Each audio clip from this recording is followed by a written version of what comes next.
Hapa kuna bidada mmoja alikuwa anatoa kichapo isivyo kawaida. Huyu jamaa aliyepigwa anajiuliza nimepigwa na mwanamke au mwanaume. Dada anajiamini, anaonekana yuko safi, anawaita wengine, anamwambia nyie njoeni. Mkuu akasema hii dharau, tutapigwaje na kiumbe mwenye mzigo kifuani? Hebu shambulie huyu.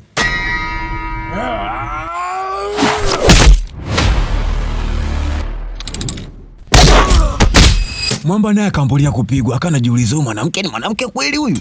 Mkuu anauliza mnapigwaje na mtoto wa kike nyie? Hebu nenda wewe kwanza.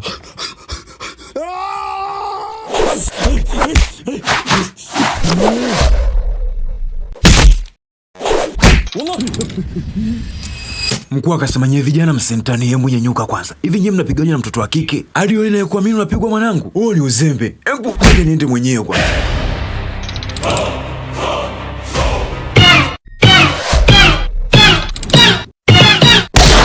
Wakati Mwamba anamfesi binti kwa nguvu zote, kuna jamaa aliweza kutokea akatoa msaada.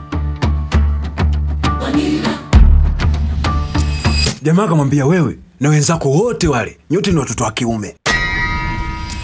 Mnasubutu vipi kupigana na mtoto wa kike tena akiwa mmoja na nyinyi mpo wengi? Mkuu anauliza hivi mnamuelewa huyu? Vijana wanasema tumuelewe huyu. Mwamba anasema sasa piganeni na mimi, wanasema tupigane na wewe. Basi sawa fresh, si tuko poa.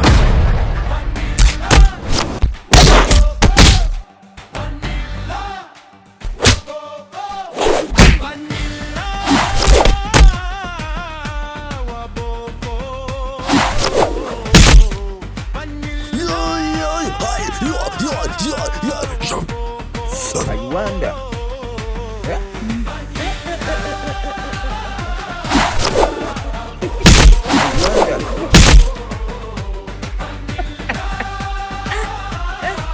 My lord, I wonder.